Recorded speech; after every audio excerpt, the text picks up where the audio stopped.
Mae hi'n arfer nad yw'n rheol, mae'n debyg, y dylai fod cysylltiad rhwng y ddarlith Goffa a T.H. Parry-Williams ei hun. Gan ei fod yntau Uncle Tom yn frawd i fy nain,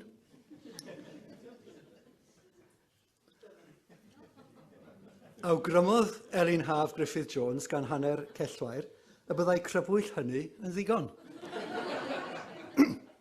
Ac y cawn wedyn dreithi ar unrhyw bwnc a ddymunwn. Serch hynny a'r temtasiwn i wneud hynny, mae pietas teuluol, heb sôn am gynedd twrna, yn golygu bod angen rhywfaint mwy o barch at ofynion y confensiwn na hynny. Dyma lun ohono fe gyda llaw yn ei stydi yn y wern yn smocio sigaret. Reit. Bydd y rhan fwyaf ohonoch chi, dwi'n siŵr, yn gyfarwydd ar gyfeiriadaeth yn heitl y ddarlith, sef at gwpled clo soned T.H. Parry-Williams, Cyngor. Mae hi'n ymddangos yn y gyfrol 20 o gerddi a gyhoeddwyd yn 1949, sef rhyw 7 mlynedd wedi iddo briodi a 3 blynedd cyn iddo ymddeol o'i swydd fel athro'r Gymraeg ym Mhrifysgol Aberystwyth. Cynhwyswyd hi hefyd yn detholiad o gerddi a gyhoeddwyd yn 1972 ac yn y gyfrol gain 10 soned a gyhoeddwyd gan wasg Regynog yn 1987. Ac eithrio i gyfrol gyntaf cerddi, 20 o gerddi yw'r unig gyfrol ganddo yn Gymraeg, beth bynnag sydd yn cynnwys barddoniaeth yn unig. 40 o'r cerddi ar fesur rhigwm a 6 ar fesur soned. At ei gilydd gellir dadle bod y gyfrol yn mynegu ffartalistiaeth ddirfodol honno sy'n medru nodweddu gwaith Parry-Williams, gyda thalp ychwanegol o'i gyfriniaeth sgeptigol. Ac mor hyderus yw'r ieithwedd a'r fydryddiaeth, petrisgair ac ymataliol yn aml yw tôn y cerddi. Ni cheisiaf ymfflamychu na fflamio mellt, meddai, yng ngherdd rag arweiniol y gyfrol, awen. Allech chi ddim fod pellach i ffwrdd o gerdd arall o'r un cyfnod, Rage, rage against the dying of the light. Nid ystyrir T.H. Parry-Williams yn un o'n beirdd gwleidyddol fel arfer, efallai. Ond yn y gyfrol hon, yn ogystal â'r rhigwm byr bardd, sy'n deyrnged gynnil i lenor gwahanol iawn ei anian, sef Gwenallt, mae 2 cerdd y gallwn yn ddios ei rhoi yn y categori gwleidyddol. Sef y rhigymau hon ac yn rhad yr ymwerthasoch a'r soned Cyngor.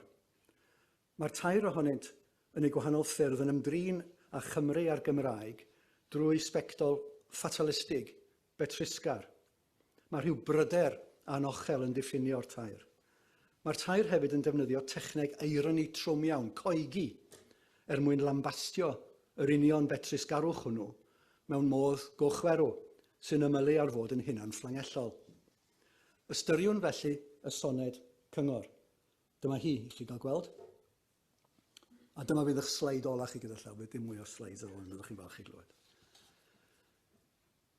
Cei roed y swllt i unrhyw sect neu blaid sy'n dal y dylai Cymru fod yn un.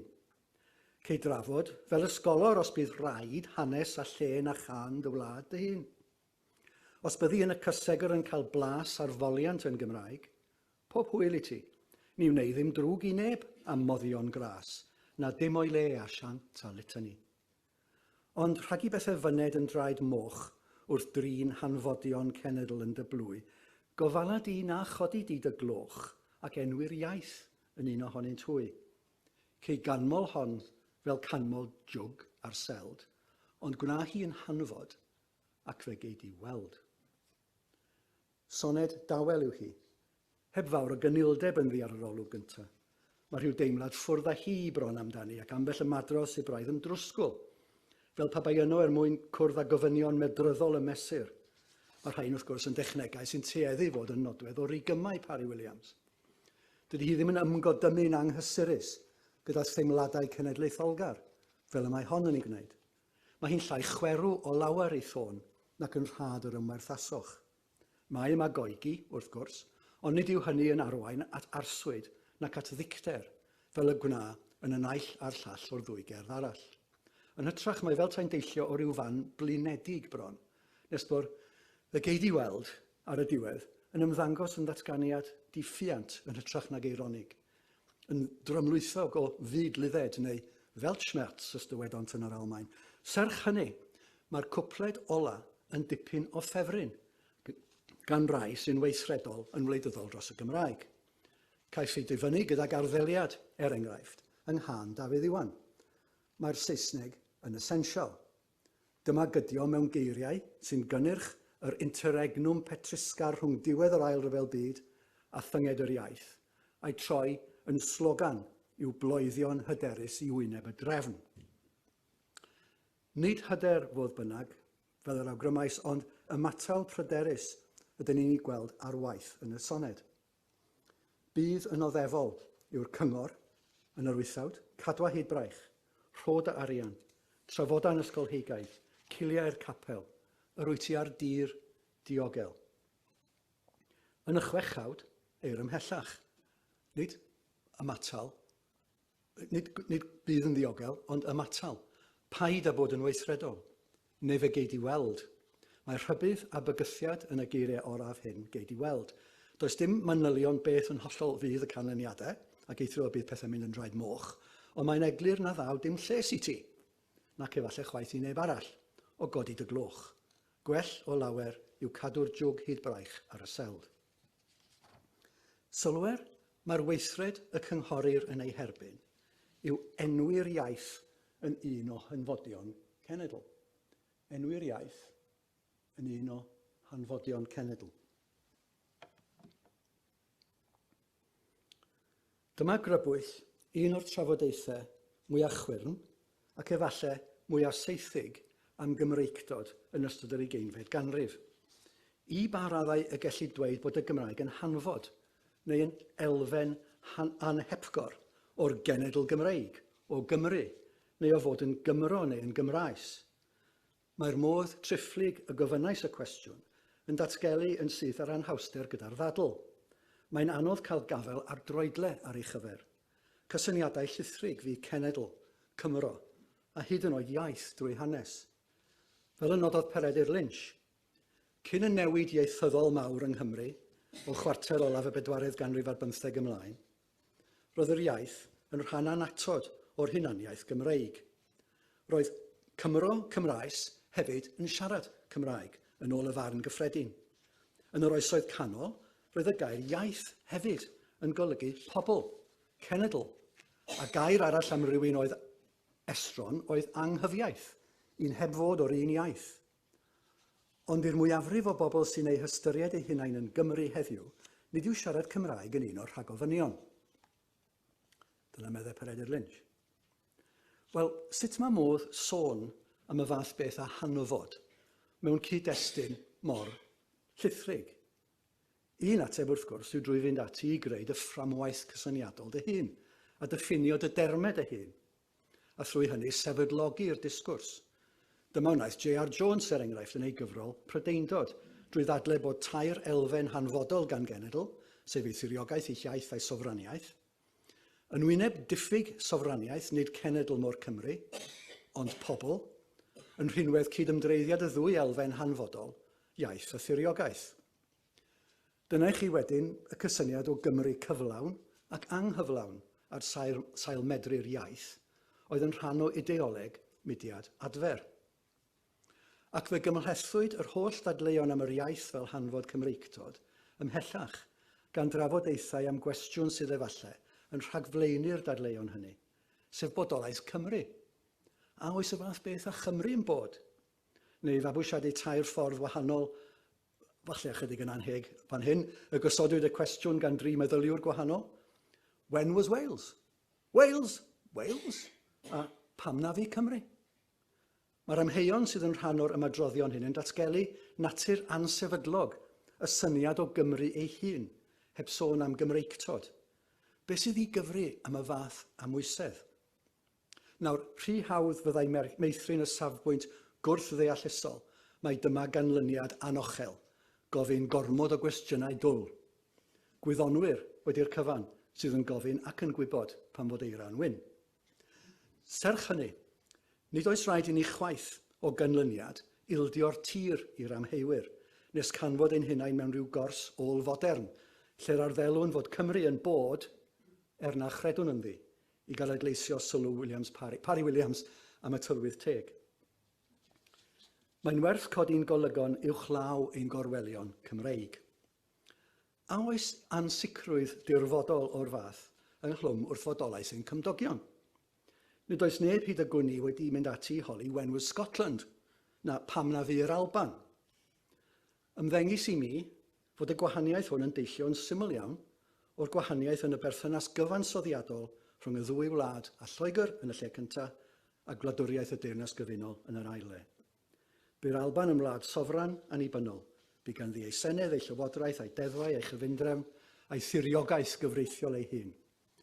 Parhaodd y gyfundrefn honno, gweithaf ei huno yn rhan o'r Deyrnas Gyfunol, a bellach mae ganddi eto ei senedd a'i llywodraeth ei hun, nad yw'n wladwriaeth sofran. Nid oes ac ni fi anhawster wrth ateb y cwestiwn beth yw'r Alban. Mae, ac fe fi, ei threfniadau cyfansoddiadol gyfryw, fel bod modd cyfeirio atynt a dweud dacw hi, hyd yn oed yn y cyfnod pan na fi ganddi ei senedd a'i llywodraeth ar wahân i Loegr. Dwi am fentro dweud bod hynny'n wir bellach hefyd am Gymru, ers pasio deddfau Llywodraeth Cymru 1998 a 2006. Ond nid yw Cymru yn ffurfiol beth bynnag yn diriogaeth gyfreithiol ar wahân i Loegr. England and Wales yw'r diriogaeth honno. Bu ideoleg cynnal y dogma hwnnw yn rheswm neu yn hytrach esgus dros oedi ac ymatal wrth ganiatáu i Gymru setliad tebyg i eiddo'r Alban, drwy arfer rhyw gymnasteg gyfansoddiadol o'r gymleth yn Llundain. Serch hynny, mae gan Gymru bellach ei sefydliadau a'i threfn lywodraethiant neilltuol ei hun, i senedd a'i llywodraeth.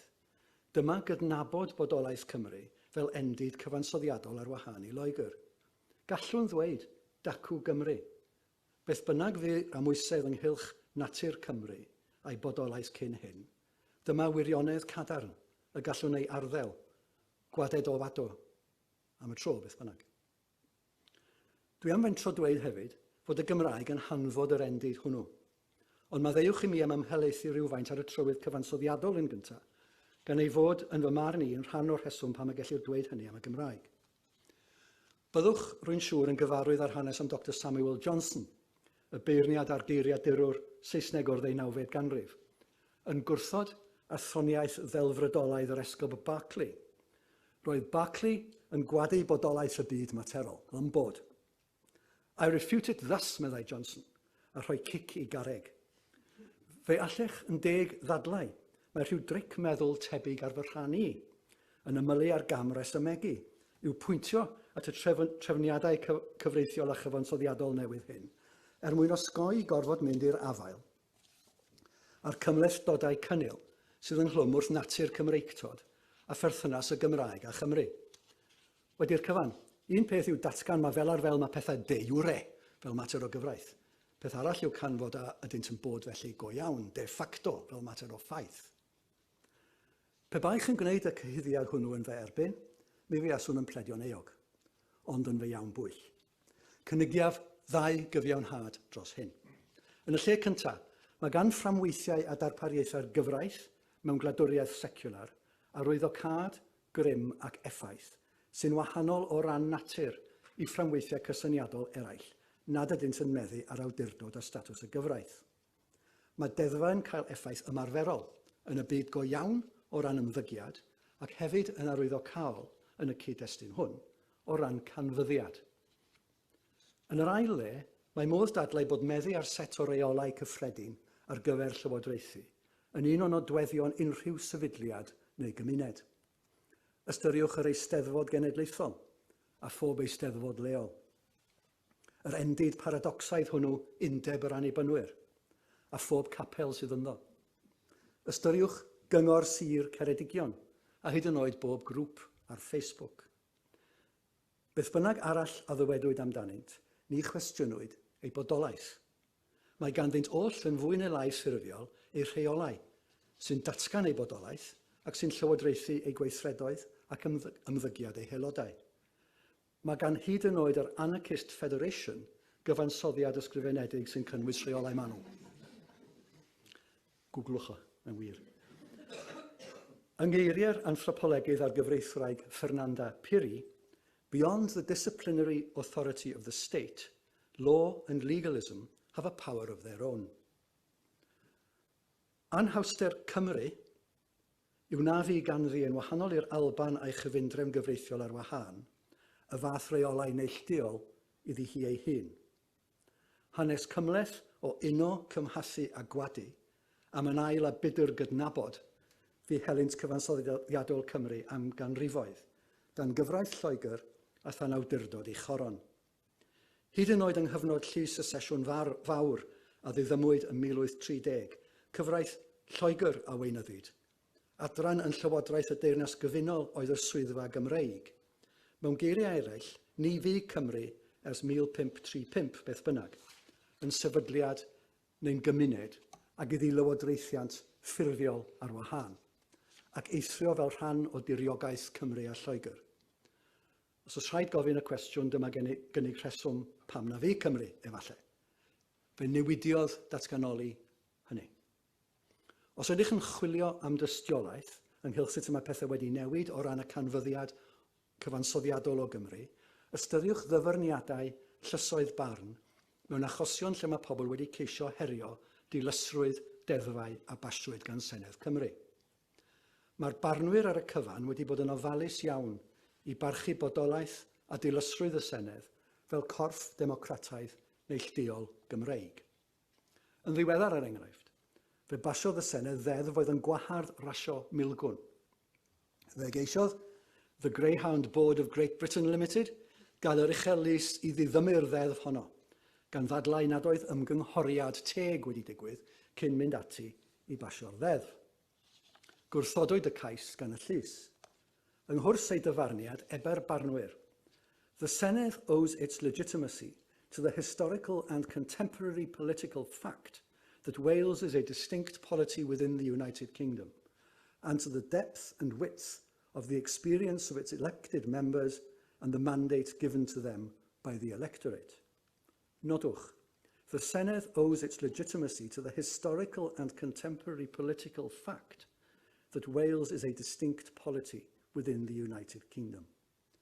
Go bryn y byddai unrhyw farnwr cyn 1998 wedi cydnabod, heb sôn am ddatgan, bodolaeth Cymru fel distinct polity. At hynny, datgenir mai dyna yw hi nawr, ac yn ogystal mai dyna a fi yn hanesyddol.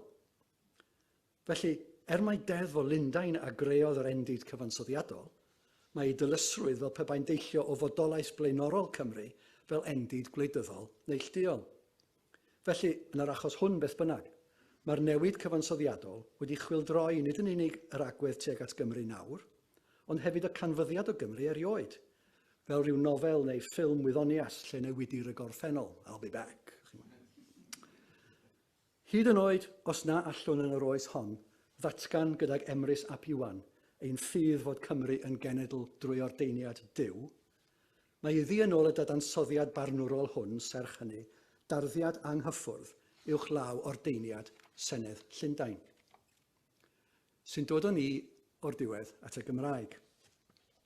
Sut mae dweud bod y Gymraeg yn hanfod yr endid cyfansoddiadol newydd hwn? Cyn mynd ati, oedwn am funud bach i ystyried beth o olygu wrth hanfod, sef elfen neu nodwedd o rhywbeth sy'n anhepgor i'r peth hwnnw. Os di'r elfen neu'r nodwedd yna ar goll, nid dyna ydi o, nid yn hwnnw peth hwnnw ydyw. Er enghraifft, fel y nodau si J.R. Jones, nid oedd Cymru yn genedl, gan nad oedd yn meddu ar yr hanfod o fod yn gymuned sofran. O gymhwyso hyn at y byd cyfansoddiadol gyfreithiol, gellir dadlau bod unrhyw elfen neu nodwedd yma'r gyfraith yn ei darparu neu yn ei mynnu mewn perthynas ar ryw fater, yn hanfod y mater hwnnw. Er enghraifft, un o hanfodion y drosedd o ddwyn yw eich bod wedi gweithredu yn anonest. Os ydych drwy ryw amryfusedd diniwed yn mynd adre wedi'r ddarlith hon gyda chwpan y deithoch a gefi mewn i'r drwm am na orffenaswch eich te, yna ni fyddwch wedi ei ddwyn am nad oeddech yn anonest. Ond i bai, wrth gwrs, eich bod wedyn yn penderfynu ei gadw heb ddweud wrth neb. Cyn cychwyn, hefyd, rhaid peidio ganghofio mai Saesneg fi am ganrifoedd maith yn unig iaith swyddogol Llywodraethiant Cymru. Unig iaith. Saesneg, eber gyntaf o'r deddfau alwn yn ddeddfau 1535, yw the natural mother tongue used within this realm. Saesneg, ebe Mr Justice Widgery dros bedair canrif yn ddiweddarach yn 1969, yw the proper language for court proceedings in Wales.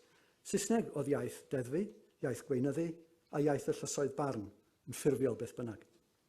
Hydreiddiodd yr unffurfiaeth ieithyddol honno i feddylfryd ac arferion gwleidyddion, barnwyr, gweision sifil a swyddogion cyhoeddus o bob math. Wrth i'r 20fed ganrif yn dynnu blaen, fe laciodd pethau rhywfaint, ac yn ara deg, goddefwyd a chaniatawyd defnyddio'r Gymraeg dan rai amodau ac mewn rhai cyd-destunau swyddogol, gan gynnwys llysoedd barn, ac fe hwylyswyd hynny drwy waith bwrdd yr iaith. Erbyn i lafur newydd ddod i rym yn 1997, gellid yn deg dweud bod rhyw don fechan o gefnogaeth o ddefgar i'r Gymraeg wedi dechrau chwyddo. Serch hynny, fel mater o drefn, Saesneg oedd unig iaith deddfu a iaith ddiofyn gweinyddu'r llywodraeth a'r llysoedd, a Llundain oedd tarddiad pob deddf. Daeth newid wedi sefydlu'r Cynulliad Cenedlaethol Gwreiddiol yn 1998, bod natur ac yn ogystal ag enw y sefydliad wedi trawsnewid yn sylfaenol ers hynny, cychwynodd chwyldro bychan bryd hynny yn y berthynas rhwng y Gymraeg a Llywodraethiant Cymru. Yn fras, gallwn ystyried bod dwy ffrwd o ddeddfiadau, ystyr deddfiad, enactment yn Saesneg ydy naill ai deddf neu rhyw ran o ddeddf. Felly mae adran un deddf Llywodraeth Cymru yn ddeddfiad yn dechnegol felly. Mae yna ddwy ffrwd o ddeddiadau sydd wedi peri newid. Mae rhai yn Neddf Llywodraeth Cymru, y ddeddf Lundeinig ar ôl fodolaeth i Senedd Cymru a Gweinidogion Cymru, a gallwn ni alw'n brif ddogfen cyfansoddiadol Cymru, ac mae eraill mewn deddfwriaeth yma Senedd Cymru ei hun wedi gwneud. Y deddfa cynhenid, os hoffech chi. Yn y ffrwd gyntaf, mae'r darpariaethau hynny sydd wedi grymuso neu orfodi Gweinidogion Cymru ac awdurdodau cyhoeddus eraill i gymryd cyfrifoldeb dros y Gymraeg. Dyma efallai yw'r rhai mwyaf cyfarwydd dan ddeddf 2006 dynechir dyletswydd ar Gweinidogion Cymru i gyhoeddi ac i gynnal strategaeth ar gyfer hyrwyddo a hwyluso defnydd o'r Gymraeg. A'r grymoedd wedyn i sydd ganddyn nhw i wneud unrhyw beth y maent yn ei ystyried yn briodol i gefnogi'r Gymraeg. Os drawn ni at y deddfau cynhenid yn y maes hwn, yn y ffrwd yma felly, dyna chi beirianwaith safonau y Gymraeg dan fesur y Gymraeg 2011, a nifer fawr o ddarpariaethau mewn deddfau eraill, mewn meysydd fel addysg, gwasanaethau cymdeithasol, a chynllunio, sy'n galluogi neu yn orfodi rhoi lle i'r Gymraeg. Ydy'r rhain yn mynd yn ddigon pell? Wel, beth yw digon oedd cwestiwn rhethregol wncwl Bim, sef ewyth yr angharad fy Ngwraig, ffermwr o ardal Crymych, cyn ateb i gwestiwn ei hun, mwy na beth sydd ati. Mae hynny'n llunio'n mesur teilwng yn fy marn i ar gyfer beth y gellid ac y dylid i ddisgwyl i lywodraeth a Senedd i wneud dros y Gymraeg. Hyd yn oed wedyn, go brin y gallai neb fod wedi dychmygu ymlaen llaw y fath ddwyster gweithgaredd a difrifoldeb pwrpas wrth ddeddfu dros y Gymraeg a gafwyd yn sgil trosglwyddo'r cyfrifoldeb amdani i sefydliadau democrataidd yng Nghymru, yn ytrach nag i bwy bynnag oedd yn digwydd cael ei benodi neu phenodi i fod yn ysgrifennydd gwladol. O gymharu â'r cyfnod pan oedd unrhyw arddeliad gwleidyddol o'r Gymraeg y tu hwnt i jwga'r seldiaeth, yn destun gwrthwynebiad chwyrn oedd yn gallu ymylu ar gasineb o'r chwith ac o'r dde. Does dim gymaint o mileage gwleidyddol bellach mewn gwrth Gymreigtod. Mae hi'n or-optimistaidd i gredu bod y duedd honno wedi marw o'r tir. Mae sawr yn yr awyr o hyd, yn arbennig yn y cyfnod cyn-etholiadol hwn, ond mae cryfder cefnogaeth pobl Cymru tuag at y Gymraeg yn golygu bod hi wedi bod yn bosib cyfeirio ati enghraifft fel iaith pawb a chael cefnogaeth o pob plaid wleidyddol i hynny. O ganlyniad, mae'n anodd ar hyn o bryd dychmygu Cymru'r dyfodol heb ddeddfwriaeth sy'n diogelu a hyrwyddo'r Gymraeg ac yn gosod dyletswyddau ar bobl i'w defnyddio. Felly dweud bod deddiadau'r ffrwd gyntaf yma yn amlygu bod y Gymraeg yn hanfod yn endid cyfansoddiadol Cymru, y polity, neu os cael fentro dweud, Cymru. Wedi dweud hynny, mae yna ffrwd arall o ddeddiadau, un lai amlwg efallai, sydd o bersbectif y libart cyfreithiol o leia, yn peri fod y Gymraeg yn hanfod yng nghyfansoddiad Cymru mewn ffordd fwy arwyddocaol. Yn y ffrwd hon, mae'r dyddiadau hynny sydd wedi sodro'r Gymraeg yn rhan o wead cyfansoddiadol Cymru. Dwi am sôn yn gyntaf am ddau ddeddiad cynhenid, ac wedyn mynd ymlaen i sôn am ran o yn wreiddio beth bynnag o ddeddf Llywodraeth Cymru. Yn gyntaf, adran 1 mesur y Gymraeg 2011 sy'n dweud, mae statws swyddogol i'r Gymraeg yng Nghymru. Gellir gweld y 7 gair yma fel pen llanw, un o'r ymgyrchoedd cynharaf a mwyaf diflino o blaid y Gymraeg dros ddegawdau, yr ymgyrch dros statws yr iaith. Yn wyneb eithrio a gwahardd y Gymraeg o'r paes swyddogol ers canrifoedd, roedd angen datganiad o'r fath mewn deddf mwyn gwneud yn iawn am hynny, ac mwyn gosod y sylfaen ar gyfer y dyfodol. Fel y nodais uchod, mae deddfau'n cael effaith ymarferol yn y byd, o ran canfyddiad, yn gymaint ag o ran ymddygiad.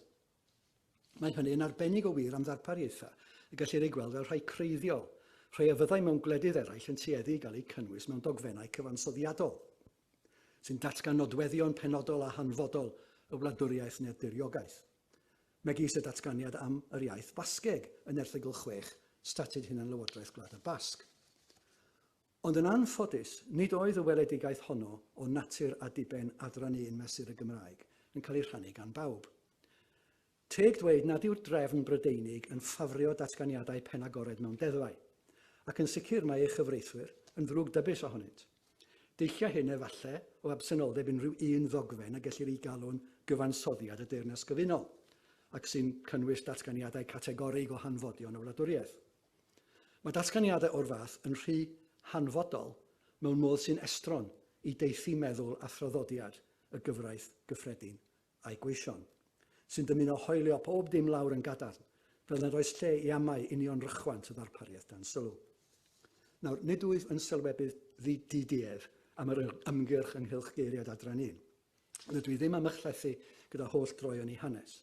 Ond yn y bil gwreiddiol, na eich atgoffa chi fod Llywodraeth Gymraeg Cymru'n 1, rhwng Llafur a Phlaid Cymru, wedi cyfyngu ystyr y datganiad o statws swyddogol i restr o sefyllfaoedd dan ddyddiadau penodol.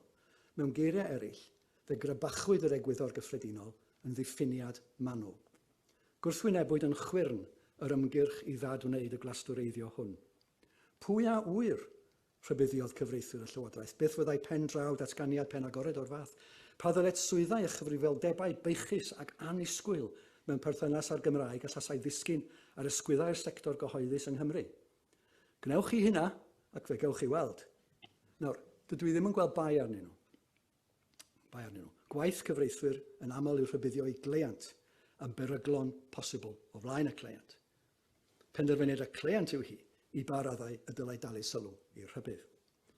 Wedi dweud hynny, dyma ymateb ac agwedd oedd yn wrthwynebus i wneud y Gymraeg yn hanfod y politi Cymreig. Sân yr eich oedd y neges, neu efallai aros ar y seld. Drwy drigaredd, a diolch yn arbennig i ddewrder Bethan Jenkins, Syed bellach a Leian Wood, a llywyddu dyheig Dafydd Ellis Thomas, deithbwyd o hyd i ffordd ymlaen, oedd yn rhyddhau'r datganiad creiddiol rhag cael ei gyfyngu.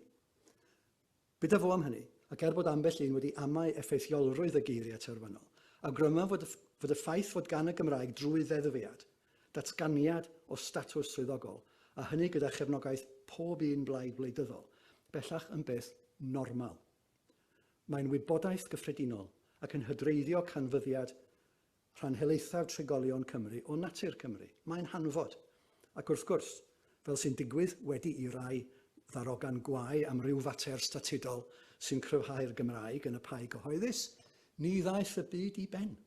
Yng ngeiriau'r soned aeth i ddim yn draed moch, chawson ni ddim gweld. Yr ail ddeddfiad cynhenid yn y ffrwd hon yr hoffwn i grybwyll yw Deddf Cynulliad Cenedlaethol Cymru Cronfachau Ieithoedd Swyddogol Cae Cronfachau 2012. Diwygiodd hon adran 35.1 Deddf Llywodraeth Cymru 2006. Felly mai deddfiad cynhenid yw Deddf 2012, mae hi'n diwygio'r ddogfen gyfansoddiadol weilodol, y ddeddf Lundeinig. Roedd adran 35.1 yn gosod dyletswydd ar y cynulliad, fel oedd ar y pryd, fel a ganlyn. In the conduct of proceedings, give effect so far as is both appropriate in the circumstances and reasonably practicable to the principle that the English and Welsh languages should be treated on a basis of equality. Bydd yr rhai ohonoch sydd â chof hir yn adnabod y fformiwla yma. Gwelodd olau dydd gyntaf y Neddf'r Iaith Gymraeg 1993, a bydd cryn feirniadaeth ohono am wneud tipyn llai na mynnu yn ddiamwys fod y Gymraeg a'r Saesneg yn gyfartal ac yn cael eu trin yn gyfartal. Disodlwyd y geiriau hyn gan y ddeddf basiwyd yng Nghaerdydd, ac yn ei lle deddfwyd o'r newydd gan gynnwys y canlynol. Ac os ydych chi'n holi pam bod hyn yn Saesneg yn neud y Gymraeg a'r ddeddf wedi'i wneud yng Nghaerdydd, y rheswm ydy oherwydd oeddech chi'n diwygio deddf seneddol Llundeinig, a dydy rheini ddim ond yn cael bod yn Saesneg. Neu falle Ffrangeg, dwi'n siŵr. Beth bynnag. Disodlwyd y geiriau hyn, deddfwyd o'r newydd, dyma ni. 1. The official languages of the Senedd are English and Welsh. 2. The official languages must, in the conduct of Senedd proceedings, be treated on the basis of equality. Felly mae statws gydrodd y Gymraeg a'r Saesneg oedd i mewn i weithrediad a'r Senedd yn cael ei ddatgan yn ddiamwys, a'r dyletswydd i weithredu yn y ddwy iaith yn ddiamod. Cryfheir hyn gan ddarpariaethau pellach sy'n gosod dyletswydd ar Gomisiwn y Senedd i sicrhau bod trefniadau ac adnoddau addas a digonol yn cael ei darparu i alluogi hyn i ddigwydd yn ymarferol. Mae hyn oll yn golygu bod y Gymraeg yn hanfod y trefniadau cyfansoddiadol Cymreig. Mae un enghraifft arall yr hoffwn ei chrybwyll o'r ail ffrwd yma o ddeddiadau sy'n sodro'r Gymraeg yng nghyfansoddiad Cymru. Mai hon yw'r olaf, i mi mae hon yn gwneud y Gymraeg yn hanfod yng nghyfansoddiad a Llywodraethiant Cymru mewn ffordd ddyfnach na'r un anodais cyn hyn. Sef y datganiad statudol bod testunau Cymraeg a Saesneg deddfwriaeth a wneir gan Senedd Cymru ac is-deddfwriaeth yw trin yn gyfartal at bob diben. Does dim eithriad, at bob diben. Mae'r rheol debyg i hon wedi bod yn rhan o drefniadau datganoli Cymru a osodwyd gan Senedd Llundain o'r cychwyn. Roedd y neddf Llywodraeth Cymru 1998 mewn perthynas ag is-deddfwriaeth yn unig, y neddf 2006 mewn perthynas â mesurau a deddfau yn ogystal, ac yn 2019 pasiodd y Senedd ddeddf deddfwriaeth Cymru, oedd yn cadarnhau'r rheol yma ac yn ei chryfhau fel ei bod hi'n ofynnol i ddeddfau gael ei gwneud yn y ddwy iaith ac eithrio mewn amgylchiadau eithriadol. Oedd y Senedd yn ei cymeradwyo. Yn yr achos hwn, da ni'n mynd y tu hwnt i beth mae'r Llywodraeth ac eraill yn gallu neu yn gorfod i wneud mwyn diogelu, hyrwyddo a defnyddio'r iaith. Y tu hwnt hefyd i warant o gydraddoldeb ieithyddol yn y Senedd, a thu hwnt hyd yn oed i ddatganiad penagored o statws swyddogol y Gymraeg. Yr ydym yn mynd at graidd y gyfraith ei hun.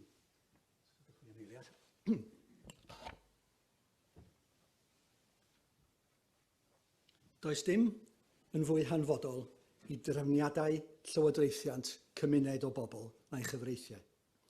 Yn wir, maent yn sylfaenol, ac iaith yw deunydd creu y gyfraith, boed yn eiriau statudol neu yn ddyfarniadau barnwyr.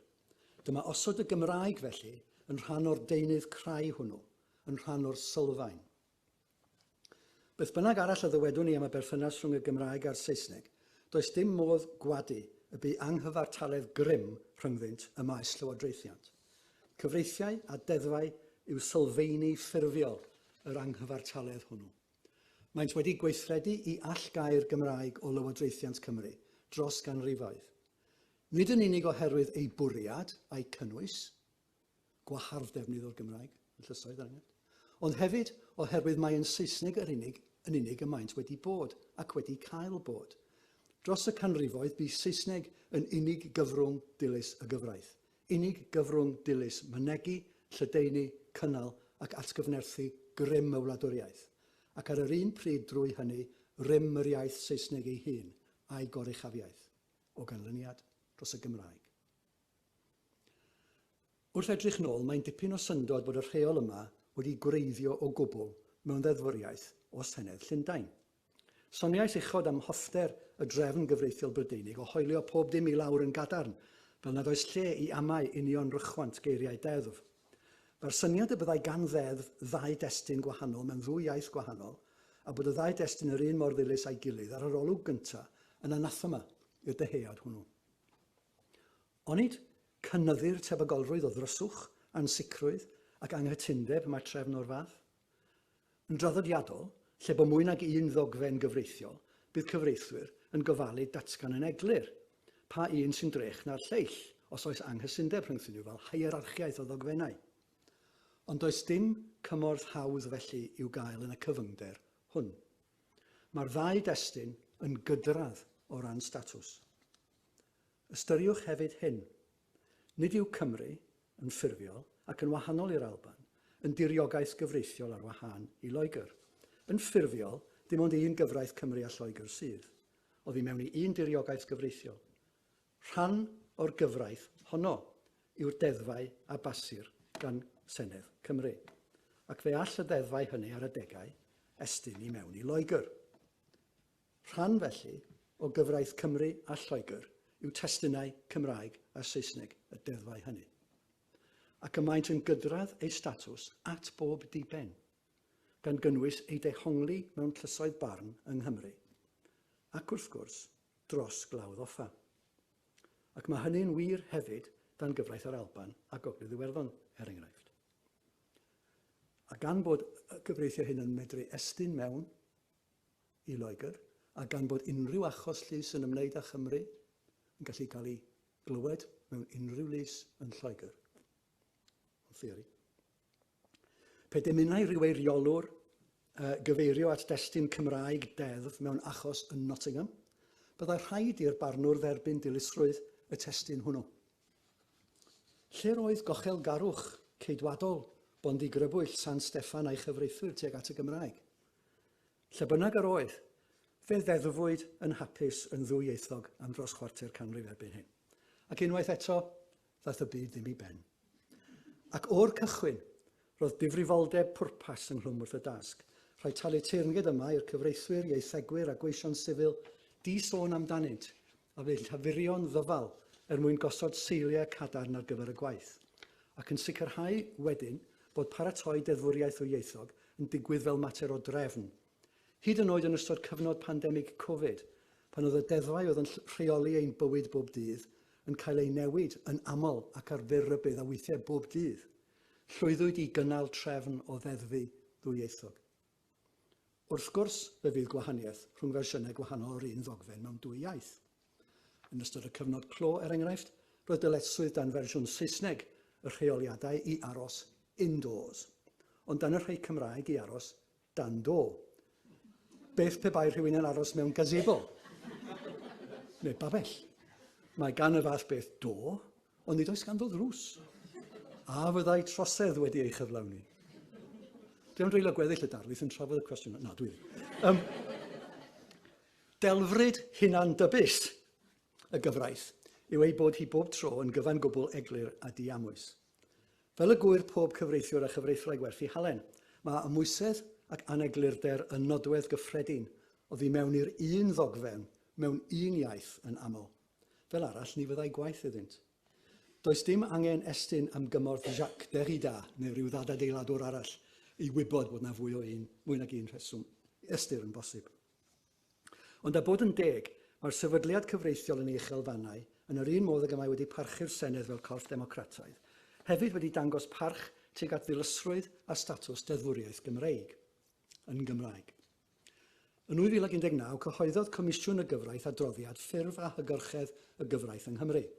Mae trafodaeth fanwl yn yr adroddiad hwn am ddeddfau dwyieithog, gan gynnwys sut i'w dehongli, gan ystyried yr arfer yng Nghanada o fynd ati yn fanwl i geisio cysoni y ddau destun a chanfod rhyw ystyr arenid, rennir, shared meaning. Mae'r adroddiad yn ymwrthod â hynny. Ei argymhelliad, mewn achos lle bo anghydfod yn deillio o wahaniaeth ystyr rhwng y ddau destun, yw y dylid edrych ar bwrpas neu amcanion y ddeddfwriaeth. Dyma ddeill sydd yn debycach i ffordd llys cyfiawnder Ewrop o ddehongli deddfwriaeth. Dan gyfraith Ewrop, mae pob fersiwn o ddeddf yn ei holl ieithoedd swyddogol yn gydradd o ran statws. Does dim dadleuon go iawn llawer wedi bod yn llysoedd Cymru dros wahanol ystyr rhwng wahanol fersiynau Cymraeg a Saesneg o ddeddfau. Hyd nes y cyrraeddodd achos Mrs Driver yn erbyn cyngor Rhondda Cynon Taf y llys apel yn 2020. Ac yn yr achos hwnnw, fe fabwysiadodd y llys apel ar gymhelliad Comisiwn y Gyfraith, gan ddatgan mae'r drefn mewn achosion lle mae gwahaniaeth ystyr yw mynd ati drwy archwilio dogfennau cyn-ddeddfu perthnasol mwyn canfod beth oedd pwrpas neu amcanion y deddfiad. Mae tipyn o feirniadaeth wedi bod o'r penderfyniad hwn. Yn enwedig y datganiad nad oes angen i farnwr fod yn medru'r Gymraeg mwyn dehongli deddfau yn yr iaith honno. Meddyliwch am hynna wir. I rhai ohonoch sydd â diddordeb, dwi'n argymell erthygl ddadansodol dreiddgar Catrin Fflir Hughes yn y Statute Law Review, Bilingual Statutory Interpretation in the United Kingdom, Domestic Law and International Experiences. A chynnig bod yn sôn am y llysoedd, mae'n werth nodi bod y Civil Procedure Rule Committee, sef y corff sy'n pennu'r rheolau ar gyfer sut y dylid cynnal cyfreitha mewn achosion sifil yng Nghymru a Lloegr, ar hyn o bryd yn dilyn ymgynghoriad yn ystyried pa reolau dylai fod yn ei lle mwyn delio ar Gymraeg yn y llysoedd, mwyn disodli'r rhai presennol. Bydd yn rhyddhad i chi gael gwybod nad oes gofod gen i drafod manylion yr ymgynghoriad, rhyddhad i mi na hefyd. Ond teg nodi bod Comisiynydd y Gymraeg wedi bod yn eitha beirniadol o'r papur ymgynghori gan ddweud i fod yn lled rhagdybio nad yw'r Gymraeg a'r Saesneg yn gydradd, bod nhw heb sylweddoli hynny. Mae hyn ac agweddau o'r penderfyniad yn achos draifa hefyd yn ein hatgoffa nad yw'r Gymraeg yn cael ei hystyried yn hanfod yn y rhan honno o drefn Llywodraethiant Cymru nad yw o dan reolaeth Gymreig, sef y llysoedd a'r gyfundrefn gyfiawnder. Bod sawl barnwr unigol wedi cydnabod pwysigrwydd y Gymraeg fel elfen greiddiol o fywyd a diwylliant Cymru, ac gweithaf gwaith arloesol barnwyr blaengar, gweinyddwyr diflino a gymarferwyr y gyfraith oddi mewn i'r gyfundrefn gyfiawnder yn datblygu gweithdrefnau i gynnal defnydd o'r Gymraeg a'i rhoi ar waith ac i'w defnyddio eu hunain, yn y pen draw trwy oddefiad ac eithriad yn ffurfiol beth bynnag mae'r Gymraeg yn cael ei lle. Yn sicr, nid hanfod mohoni. Nid yw hyd yn oed yn jog ar seld, ond yn hytrach yn dipyn o boendod i rai o'r rhai sy'n credu mewn trefn. Felly dyna ni, gobeithio mod i wedi'ch darbwyllo nad ffolineb yw dweud bod y Gymraeg yn hanfod Cymru. Hyd yn oed os yw gosod y ddadl yng nghyd-destun cyfyng y gyfraith yn osgoi ateb y cwestiwn a yw'n hanfod y genedl. Ond ffal hi ddim i mi orffwys yn hunan fodlon yn y fan yna. Felly, cyn ffarwelio a soned fy ngor ewythr, fe hoffwn grybwyll ambell bwynt cyfoes arall. Yn y lle cyntaf ac gweitha pob dim a ddywedais, fedrwn ni ddim fod yn rhydd rhag petrus garwch am sefyllfa'r Gymraeg yng Nghymru. Nid yw hawlio bod y Gymraeg yn hanfod yng nghyfansoddiad Cymru yn caniatáu i ni ymfodloni yn panglosaidd fod pob dim yn iawn a brwydr yr iaith ar ben, fel dwedodd rhywun unwaith. Cysondeb cymharol nifer y siaradwyr drwy Gymru, mae niferoedd yn y mannau hynny lle mae'r Gymraeg wedi hangori yn fwyaf sownd ers cenedlaethau yn edwyno. Mae'r Comisiynnau Cymunedau Cymraeg wedi ei sefydlu mwyn argymell ffurf o fynd i'r afel â hyn, ond cafodd gwaith y Comisiwn cyntaf i listeirio gan ddau gyfyngiad pwysig, sef na fyddai arian ychwanegol ar gael i gynnal hynny, ac na fyddai deddfwriaeth yn gosod grymoedd na dyled swyddau ychwanegol mewn perthynas a nhw. Mae'r ail gomisiwn yn ei adroddiad diweddar wedi ymrhyddhau o hyn gan argymell deddfu mwyn sefydlu ardaloedd a arwyddocad ieithyddol dwyseddewch a dyled swyddau statudol yn hlwm wrthyn nhw. A fydd hyn yn ddigon? Wel, cofiwn eiriau yn cwlbym. Yn fwy gweilodol na hynny efallai, mae brwydr arall na allwn yn gysurus rhagdybio i bod hi ar ben, sef y frwydr am fodolaeth a dilysrwydd y politi Cymreig, a thrwy hynny, o safbwynt fy nadansoddiad cul am barhad Cymru a'r Gymraeg fel hanfod iddi. Mae rhywbeth swreal am fod yn traddodi'r ddarlith hon gwta bythefnos cyn etholiad sydd yn debygol o weld newid sylfaenol yn Llywodraethiant Cymru, ac a allai weld brigo diwylliant gwleidyddol casach a mwy pigog nag yr ydym wedi arfer ag o yng Nghymru. Mae beirniadaeth o'r modd y cafodd Cymru ei llywodraethu ers dros chwarter canrif yn medru arwain yn aml yn y disgwrs cyhoeddus at y casgliad mae'r sefydliadau eu hunain, y Senedd yn benodol yw'r drwg ac nid y gwleidyddion na'r amgylchiadau economaidd. Peth dychrynllyd yw ystyried bod arolwg barn diweddar yn awgrymu fod hyd at 30% o drigolion Cymru o blaid diddymyr Senedd. Os yw gwrth Gymreictod wedi bod yn gymharol dawel hyd yn hyn, cysgu ci bwtsiwr yw hynny. Ac yn y cyd-destun hwnnw, ni allwn fod mor hyderus y bydd consensws ar draws pleidiau sy'n ffafriol i'r Gymraeg, heb sôn am Gymru yn y dyfodol. Ac yn ola, rhag mod i'n gorffen ar nodyn sir, yn y cyfnod cyn etholiadol hwn, ac efallai tu hwnt i hynny, yr ydyn ni'na, fel Parry-Williams yn 1949, mewn cyfnod petrisgar, rhwng dwy stad o fodolaeth, interregnwm arall, sy'n enni'n pryder am ba anghenfilod, neu falle angylion, a enir ohono. Ond nid oes rhaid i'r pryder hwnnw arwain at ochelgarwch ar ein rhan ni. Tro yma. Mae'r soned yn gosod, fel yr wyfinau raddau wedi gwneud yn y sgwrs hon, y jwg a'r seld a'r hanfod, fel dau begwn gwrthwynebus i'w gilydd. Ond tybed yw hynny'n ddilys.